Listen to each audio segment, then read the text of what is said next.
मैं तो इस बात की दुआ कर रहा हूं कि किसी तरीके से सुप्रीम कोर्ट इस मामले को उठा ले। कोर्ट में खड़े होकर के वकील तो वकील का पास होता है, इसलिए वही होगा, वो दलीलें दूंगा कि बची हुई बातें किताब में नंगे हो जाएंगे। बोलो तो, बताओ तो, लेकिन हम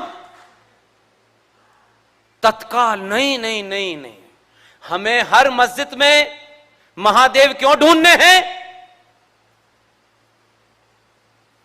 यह क्यों हुआ? इसलिए कि हमको लगता है अरे सत्ता को कोई दिक्कत ना हो, यही समय है सारी दिक्कतें हो। इसलिए नुपुर शर्मा और नवीन जिंदल, भले किसी पार्टी ने किन्हीं कारणों से उसे निकाल दिया हो,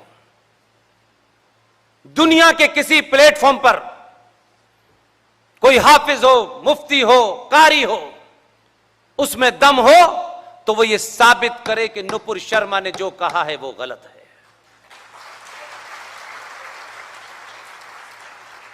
ये समाज, ये कार्यकर्ता, ये संगठनों के ठेकेदार चुप, हमें नहीं बोलना है।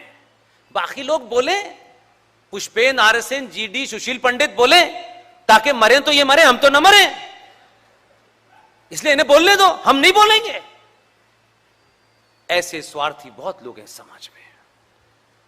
जो लोग मरने से डरते हैं वो जीवन भर मर मर के जीते हैं। हम जो यकीन भी मानते हैं, हमारे बुजुर्ग भी कहते हैं, सब कहते हैं, और ये शाश्वत सत्य है कि हम सबको एक ना एक दिन जाना है। और जब समय होगा, दुनिया की कोई ताकत रोक नहीं पाएगी, कोई ताकत नहीं रोक पाएगी। उसका बहाना हो सकता है, तो फिर मरने से डरना क्या है? क्या पार्टी साथ लेके जाओगे, संगठन साथ लेके जाओगे क्या? ये फला संगठन में थे इसलिए उस मौत महान है, इससे कोई याद नहीं रखेगा आपको। भगत सिंह किसी संगठन का नहीं था, लोग अपना अपना काम अपने हिसाब से करके गए, खामोशी से कर गए। और आपसे ज्यादा जिन पार्टियों को आप गाली दे सकते हैं आज, उनके नेताओं ने वहां रहते हुए भी अपना एजेंडा पूरा किया। आप तो अपने में नहीं कर पा रहे, क्योंकि आपको तो मंत्री पद की लाइन में खड़े हैं। इसलिए सरदार पटेल कोई बीजेपी और आरएसएस तो विश्व हिंदू परिषद के नहीं थे, नहीं थे, लेकिन वहां रहते हुए भी जो काम वो कर गए वो आप कर नहीं सकते, कर नहीं सकते। अब आप उनकी लिगेसी को लगाएं कि वो भी हमारे थे, तो जब बहादुरों को अपना कहते हैं तो अपने कायरों के बारे में भी बताया करिए कि हमारे पास कौन कौन थे, उनका भी नाम गिनाया करिए। कायर हमारे नहीं, बहादुर किसी का हम ले लेते हैं, टप्पा लगा देते हैं हम उसमें। सरदार पटेल ने 370 पे क्या किया मैं नहीं जानता, आप सबको पता हो। कल परसों में बीकानेर में था, वहां भी बोला, बहुत इस प्रशासन के लोग बैठे थे, उन्होंने भी पहली बार सुना। अफसोस है मुझे कि इस संचार क्रांति में सनातनी हिंदू आज भी तथ्यों को, इतना सब कुछ अवेलेबल है तब भी नहीं बोल पा रहा। ये मुद्दे जो राष्ट्र के हैं, राष्ट्र में और देश में बहुत फर्क होता है। मैं बार बार एक ही बात कहता हूं, देश एक जमीन का टुकड़ा है, उस जमीन के टुकड़े की सुरक्षा के लिए सेना बनी हुई है, उस टुकड़े में व्यवस्था चलाने के लिए पुलिस है, जुडिशरी है, कानून है, दुनिया दमाने की चीजें हैं। हर इंस्टीट्यूशन किसी ना किसी विधान से बंधा हुआ है। संसद के लोग संसद के विधान से बने हैं, कुछ संविधान से बने हैं, उन सबको कार्य उसी विधान से करना होगा। वो गलत है सही है वो एक अलग बात है, उसमें कोई परिवर्तन होना है वो भी एक अलग बात है, लेकिन जब तक है तब तक उसी से बनना है।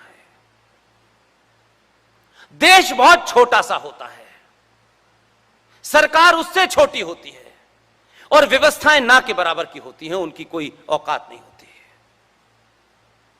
देश को चलाने के लिए हर साल 5 साल में आप एक सरकार चुनते हैं, एक आदमी प्रधानमंत्री होता है, फिर अलग अलग वजारतें मिल जाती हैं, मंत्रालय मिल जाते हैं, देश चलता रहता है। लेकिन राष्ट्र क्या है, यह हम इसलिए नहीं बताते कि अगर हम ये बताएंगे तो हमारी जिम्मेदारी बढ़ जाएगी। राष्ट्र आपकी, मेरी, सबकी आस्थाओं से, परंपराओं से, सरोकारों से, मान्यताओं से चलता है और राष्ट्र को समाज चलाता है। इसलिए मंदिर के बारे में, मंदिर तो सोमनाथ का भी टूटा था, और मैं अभी कुछ दिन पहले पोरबंदर में था, यह मुझे वहां जाके पता चला।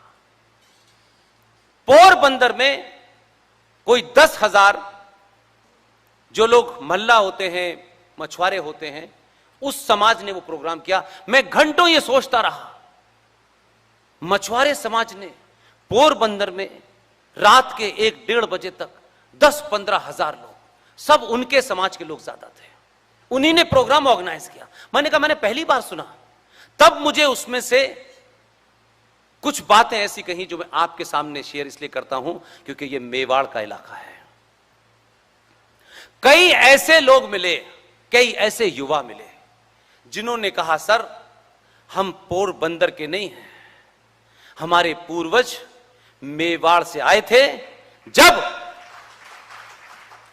जब सोमनाथ को एक इस्लामिक जिहादी ने तोड़ा था, हम मेवाड़ से चल के आए थे और इस मंदिर को बचाने के लिए आए, और फिर हमारी पीढ़ियां यहीं रह गई। वो लौटे नहीं, वो वहीं रह गए। इसलिए आज भी बहुत लोग बहुत सारे काम कर रहे हैं।